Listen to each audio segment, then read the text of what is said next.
So Janet, my friend, what are we sipping and sharing today?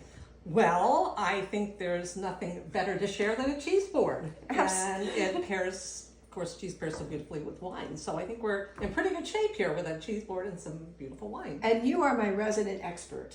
Planet Cheese, it's my Bible. I love wine and cheese. Now, we're going to show today our Picpoul blanc, sourced from 2 vineyards up in the Sierra Nevada, grown on compressed granite soils. You can see yourself walking across it. It's a beautiful wine. Usually this variety is grown in the southern Rhone. Very rare to grow it in California, but we love it. It's so sophisticated. It's a wine that's a sip of the sea and the sun.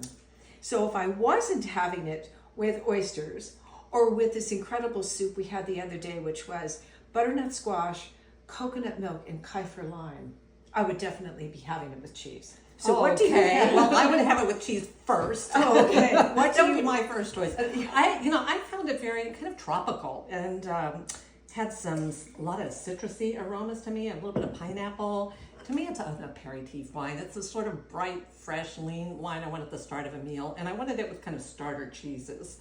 So I chose one of my favorites, a fresh cheese from Norway called Snofrisk. Oh, You've had it. I've had this. I love this cheese. Yeah. It's so bright. It is. It's creamy. It's a goat cheese, but it's not chalky or goaty. It's got a little bit of cream added, so it's super spreadable. I love to serve it on crostini with a little bit of fresh chives and a few drops of California extra virgin olive oil. And, Maybe our own. Yes, some Tres Sabores olive oil. And then the other cheese I chose for it is a French beauty called Chabichou.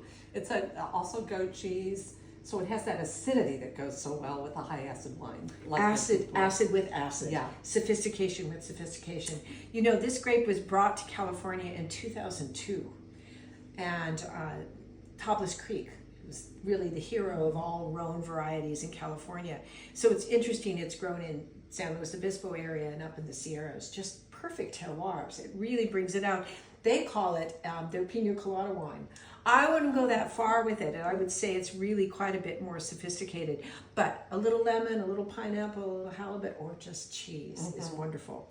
And I think having the French varietal sent me in the direction of a French cheese. Even though it's grown in California, but we'll make that little liaison and have kind of a French moment here. History is all about that, right? The history of wine and food, wine and cheese.